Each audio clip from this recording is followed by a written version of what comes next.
बिस्मिल्लाहिर्रहमानिर्रहीम। अस्सलामु अलैकुम वरहमतुल्लाहि वबरकातुहू। मुअज़्ज़िज़ हाज़रीन इकराम, बुज़ुर्गान कौम और मिल्लत, मेरे गयूर नौजवान साथियों, इज़्ज़तदार माँ और बहनों,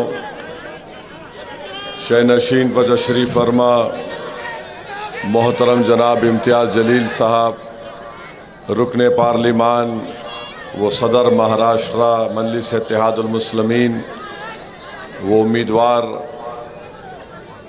पार्लिमानी हल्का औरंगाबाद, डॉक्टर गफ्फार क़ादरी साहब, वर्किंग प्रेसिडेंट MIM, बिहार से तशरीफ़ लाए मजलिस इत्तेहादुल मुस्लिमीन के रुकन असम्बली, वो सदर बिहार मजलिस इत्तेहादुल मुस्लिमीन मोहतरम जनाब अख्तरुल ईमान साहब, और शहनशीन ब तशरीफ़ फरमा तमाम मजलिस इत्तेहादुल मुस्लिमीन के मुअज़्ज़िज़ अराकीन, मेरे अज़ीज़ दोस्तों और बुज़ुर्गों, क्योंकि सिर्फ़ 23 मिनट है और 10 बजने से पहले 10 बजे जलसा ख़त्म करना है, मैं आपसे सिर्फ यही अपील करने आया हूँ कि 13 तारीख़ को जब आप वोट डालने जाएंगे तो इस बात का लिहाज रखिए, ख़याल रखिए कि हम वोट मजलिस के निशान पतंग पर इम्तियाज़ जलील को इसलिए दे रहे हैं कि हम बिल्किस बानो की इज़्ज़त लूटने वाले, उसकी बेटी का क़त्ल करने वालों को जो नरेंद्र मोदी की हुकूमत में छोड़ा, हम उसके ख़िलाफ़ वोट देंगे। जब आप 13 तारीख़ को जाएंगे तो याद रखिए, बिल्किस बानो भी पूरे मुल्क की तरफ नज़र उठाकर देख रही है कि क्या कोई मेरी इज़्ज़त लूटने वाले, जब मैं हामिला थी मेरी बेटी को उसके मेरे सामने क़त्ल कर दिया, जिस शख्स के पास से मैंने चूड़ियाँ ख़रीद कर पहनी थी उस शख्स ने ये तमाम हरकतें की, और नरेंद्र मोदी की हुकूमत ने रिमिशन के नाम पर उन कातिलों को छोड़ दिया। जब आप वोट डालने जाएंगे तो याद रखिए इस बात को कि मोदी 400 पार की बात कर रहे हैं। अगर 400 पार होगा तो भारत का संविधान बदल दिया जाएगा, और वो संविधान जिसको बाबा साहेब अम्बेडकर ने लिखा था। तो ये लड़ाई हम सबको मिलकर इम्तियाज़ जलील को कामयाब इसलिए भी कराना है कि हमको बाबा साहिब का संविधान बचाना है, दलितों के आरक्षण को बचाना है, धनगर समाज और मराठाओं को आरक्षण दिलाना है, और साथ में महाराष्ट्र के उन मुसलमानों को, जिसे महमूद रहमान कमेटी ने कहा, जिसको बॉम्बे हाई कोर्ट ने अपील किया, उनको भी उनका इंसाफ मिलना चाहिए। जब 13 तारीख़ को वोट डालने जाएंगे तो याद रखिए कि हिजाब को ख़तरा बना दिया गया था फ़िरक़ा परस्त ताक़तों की तरफ से, इसीलिए हमको इम्तियाज़ जलील को वोट देना है। पूरे महाराष्ट्र में धर्म संसद के नाम पर नफ़रत की तक़ारीरें की जा रही थी, उसके ख़िलाफ़ आपको वोट देना है इम्तियाज़ जलील को। मेरे अज़ीज़ दोस्तों और बुज़ुर्गों, मैं आपको ये बताना ज़रूरी समझता हूँ कि 5 साल पहले आपने अपने इत्तेहाद को मजबूत किया, और इम्तियाज़ जलील को आपने 30 साल के बाद अपना रुकने पार्लिमान मुंतखब किया। आपने उस शख्स को हराया जो 20-21 साल से औरंगाबाद के पार्लिमानी हल्के की नुमाइंदगी कर रहा था। आज वो शख्स दोबारा आया है और आकर नई नई बातें कर रहा है, मगर आपका इत्तेहाद इतना मजबूत था कि आज आपने देख लिया कि 30 साल के बाद खैरे को आपने बता दिया ईदगाह का रास्ता। 30 साल तक खैरे को नहीं मालूम था ईदगाह कहाँ पर है। आप में शऊर इतना बढ़ गया, आपने फैसला कर लिया कि अब की बार एक एक वोट पतंग पर। तो खैरे को किसी ने कह दिया मस्जिद की तरफ चला जा, मगर मस्जिद से आवाज़ आई कि प्यारे, यहाँ पर तो दुआएं इम्तियाज़ की कामयाबी के लिए हो रही हैं। आते उठा उठा कर, आँखों में आंसू लाकर, गिड़गिड़ा कर हम दुआ कर रहे हैं। तो किसी ने खैरे को बोल दिया, तू ये बोल दे कि मस्जिद में जाने वालों का दिल साफ़ होता है। यकीनन दिल साफ़ होता है, इसीलिए दिल से जो आवाज़ निकलती है असर रखती है, पर नहीं पर ताकत परवाज़ मगर रखती है। तो दिल से आवाज़ निकल रही है कि 13 के दिन हमारा इत्तेहाद का परचम लहराएगा पूरे औरंगाबाद में। तो किसी ने कह दिया खैरे को कि जो मस्जिद से निकल कर पढ़ के फूंकते वो बड़ा अच्छा हो जाता है। तो आप देख लिए कि खैरे जो कल तक खान बान कहता था ना, वो खैरे जो कहता था कि मैं हिंदुत्व आइडियोलॉजी को मानता हूँ, आपने 5 साल पहले हराया तो ईदगाह पर पहुँच गया, ईदगाह से मस्जिद को आ गया, मस्जिद के पास आकर बोला कि दिल साफ होता है, फिर कहा कि वो लोग जो पढ़ के फूंकते हैं उससे हो जाता है। अब देखते जाइए 13 के बाद खैरे और क्या करेगा। खैरे 13 के बाद और करेगा, पूरा करेगा। हम तो बोल रहे प्यारे इकरार कर ले, जब प्यार किया तो डरना क्या, जब प्यार किया तो डरना क्या, खैरे छुप छुप के आहें भरना क्या। अब क्या करेगा मेरे को नहीं मालूम, मगर करेगा वो आपको मालूम, बोलना नहीं। होगा, हो सकता, हम दुआ करेंगे। अब आप सोचिए, ये हो गया। इम्तियाज जलील पार्लियामेंट में है, ट्रिपल तलाक का बिल आया, उद्धव ठाकरे ने ट्रिपल तलाक बिल की तायीद की। आप बताइए क्यों तायीद की भाई? आप इस पर कोई जवाब नहीं है। जो उद्धव ठाकरे का परचम लेकर फिर रहे हैं, क्या तुमको नहीं मालूम हनफी फिक्र में क्या है? ट्रिपल तलाक की तायीद की। CAA NPR का कानून आया, उद्धव ठाकरे ने तायीद की। अब जो बोल रहे ऊपर देखो, बताओ क्यों तायीद की? कल CAA NPR NRC से होगा। अमित शाह ने मेरा नाम लेकर कहा कि देश में होगा। तो क्या आप उम्मीद करेंगे अगर इस जगह पर एक नामों की लिस्ट लगा दी जाएगी जिसमें डॉक्टर गफ्फार कादरी, इम्तियाज जलील का नाम होगा या किसी आपका नाम होगा, और कहा जाएगा अपने दादा का बर्थ सर्टिफिकेट लेकर आओ, तो कौन आकर उस कागज को फाड़ेगा? खैरे फाड़ेगा या इम्तियाज फाड़ेगा? कौन फाड़ेगा उस कागज को? बोलो, जोर से बोलो, उस कागज को कौन फाड़ेगा?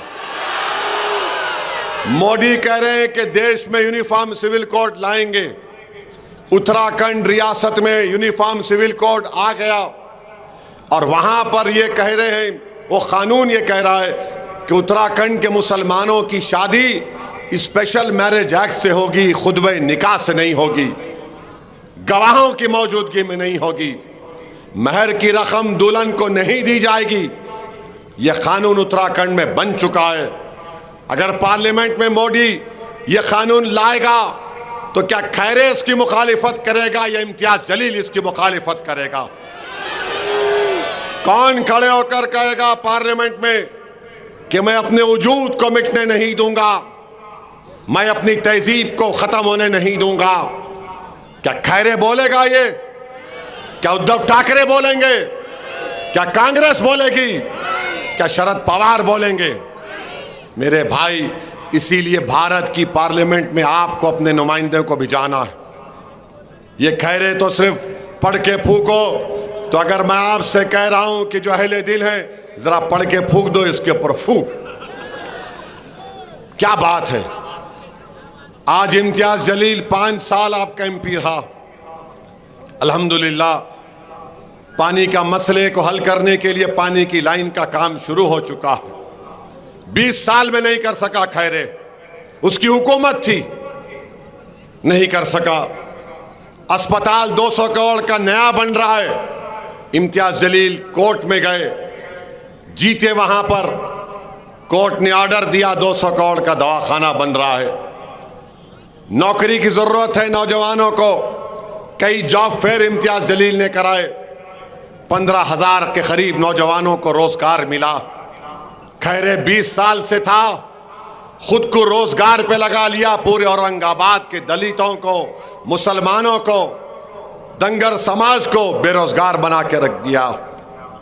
बड़े बड़ी कंपनियां, फैक्ट्रियां हैं, 20 साल में उनको दबाया जाता था, 5 साल वो राहत की जिंदगी महसूस कर रहे हैं। तो मेरे अजीज दोस्तों और बुजुर्गों, औरंगाबाद के लिए इम्तियाज जलील ने काम करना शुरू किया।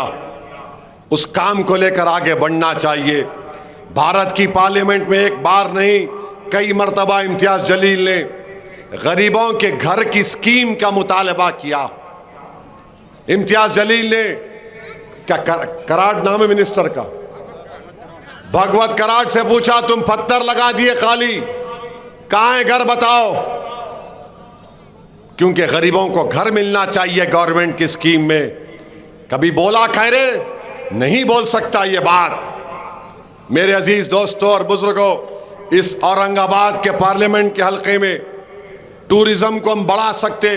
इम्तियाज जलील ने एयरपोर्ट पर कई प्लेन्स का इजाफा किया, एयरलाइंस का, ताकि जितने एयरलाइंस आएंगे औरंगाबाद को, टूरिज्म बढ़ेगा, फायदा होगा, रेवेन्यू आएगा। क्या किए 20 साल में? और ये खैरे के चमचे कह रहे हैं ऊपर देखो, ऊपर देखो तो भी पतंग है, राइट पे देखे तो भी पतंग है, लेफ्ट पे भी पतंग है, दिलों में पतंग है, जज्बे में पतंग है। इसीलिए आज नौजवान बच्चे औरंगाबाद में कह रहे हैं कि उद्धव ठाकरे को बोल दो पतंग को वोट दो, खैरे को बोल दो पतंग को वोट दो, शिंदे को बोल दो पतंग को वोट दो, शरद पवार को बोल दो, अजीत पवार को बोल दो पतंग को वोट दो, खाला को बोल दो, मामू को बोल दो, नाना को बोल दो, चिचा को बोल दो, पतंग को वोट दो। ये पतंग चल रहा है।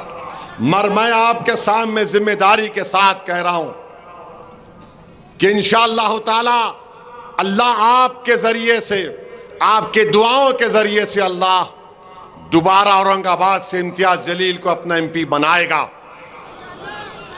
किशनगंज से इंशाअल्लाह अख्तरुल ईमान एमपी बनेंगे, हैदराबाद से इंशाअल्लाह असदुद्दीन ओवैसी एमपी बनेंगे। और अगर देश की जनता ये फैसला करती है 4 जून को कि देश का वजीर आजम मोदी नहीं बनेगा, कोई और बनेगा, तो सबसे पहले ये 3 एमपी खड़े होकर पुकार कर बोलेंगे हम तायीद करने के लिए तैयार हैं, अनकंडीशनल तायीद करने के लिए हम तैयार हैं। अरे हमने 5 साल में, मैं और इम्तियाज जलील ने मोदी के हर कानून की मुखालिफत की, उद्धव ठाकरे ने, उनकी पार्टी ने ट्रिपल तलाक कानून की तायीद की, CAA कानून की तायीद की, UAPA कानून की तायीद की। तुम आज मुझसे पूछते हो किसका घर तोड़ा गया? उद्धव ठाकरे का घर बुलडोजर लगा, मेरे घर पर बुलडोजर लगा। किस पर गोलियां चली? मुझ पर गोलियां चली। गोश्त के नाम पर मॉब लिंचिंग किसकी हुई? खैरे की हुई या मेरी हुई? धर्म संसद में गालियां किसको सुनना पड़ रहा? मुझे सुनना पड़ रहा। और तुम आकर मुझसे सवाल कर रहे हो जो मेरे वजूद को मिटाना चाह रहे हैं। अरे इनसे मुकाबला कौन कर रहा है? RSS से। आजादी के बाद से अब तक अगर कोई मुकाबला कर रहा है तो दलित और मुसलमान RSS से मुकाबला कर रहा है। मेरे अजीज दोस्तों और बुजुर्गों, 400 पार का मतलब संविधान को खत्म करना है। ये बीजेपी, अब नरेंद्र मोदी बोल रहे, अंबेडकर भी अगर आ जाएंगे तो संविधान नहीं बदलेगा। नरेंद्र मोदी झूठ मत बोलो, झूठ बोले तो काला कौवा काटे। तुम्हारे राजस्थान की डिप्टी चीफ मिनिस्टर आज बयान दी कि अगर 400 मिलेंगे तो चेंज कर देंगे। हमारे दलित भाई जान चुके हैं कि आरक्षण को खतरा है, अगर मोदी दोबारा आएगा तो हमारे धनगर भाई जान चुके हैं, हमारा मराठा जान चुका है। मैं फिर से जरंगे पाटिल को सलाम करता हूं कि एक आदमी ने, एक दुबले पतले आदमी ने मोदी की नींद हराम कर दी। शिंदे तो परेशान है, शरद पवार के जबान से अल्फाज नहीं निकल रहे, कांग्रेस वालों को समझ में नहीं आ रहा। एक शेरवानी थी तो एक जरंगे पाटिल भी आ गया। मेरे भाई, आज आपको और हमको, इन सब समाज को मिलकर अपने के कोर्ट का सही इस्तेमाल करना पड़ेगा। मैं शुक्रगुजार हूं मुदस्सिर साहब का कि उन्होंने हालात को देखकर, चैलेंजेस को देखकर फैसला लिया। उन्होंने अपनी जबान को नकारा खल्क बना दिया। मैं इनका शुक्रिया अदा करता हूं। और उन्होंने मुझसे कहा कि असद साहब, मुझे आपकी दुआओं की ज़रूरत है। यकीनन हम दुआ भी करेंगे और आपका पूरा मान सम्मान करेंगे इंशाअल्लाह ताला। मेरे अजीज दोस्तों और बुजुर्गों, 13 तारीख एक तारीखी दिन होने वाला है। अगर आप वोट डालेंगे इम्तियाज जलील को, जो मुझे पूरा यकीन है, हम नई तारीख रकम करेंगे। अगर खुदा ना खास्ता गलती होगी तो याद रखो, औरंगाबाद की आवाम, तारीख में भी तुम्हारा नाम नहीं लिखा जाएगा, किताबों में नहीं लिखा जाएगा। आपने 2019 में एक तारीख बनाई, अब 2024 में भी आपको तारीख बनाना है। आप बनाएंगे ना एक नई तारीख इंशाअल्लाह ताला। और हमारे देश के वजीर आजम बोल रहे हैं हम घुसपैठी हैं, बोल रहे हैं कि हमारी बहनें बेटियां बच्चे ज्यादा पैदा करती हैं, और हिंदू बहनों के गले से मंगलसूत्र निकाल के दे दिया जाएगा। मोदी जी, आपके डैडी ने 6 पैदा किए, अमित शाह के डैडी ने 6 बहनें दिए, बेटियां दी, गोलवालकर के 11, उनके डैडी ने 11 पैदा किए, मगर आप इल्जाम हम पे लगा रहे और फिर बोलते हम घुसपैठी हैं। मोदी जी, आपको बताता हूं, हमारा अकीदा यह है कि हम इस देश में कैसा है, हमारे डैडी बाबा आदम, अब्बा आदम जब निकले वहां से तो पहला कदम उन्होंने यहां पर रखा। हमारी अम्मा हव्वा जिद्दा में, जब अब्बा यहां कदम रखे मोदी जी, अब्बा की जमीन में मैं कैसा घुस बैठी। मोदी जी, ये मेरे बाप की जमीन है, मैं यहां पर अब्बा की जमीन में घुसपैठी कैसा हो गए।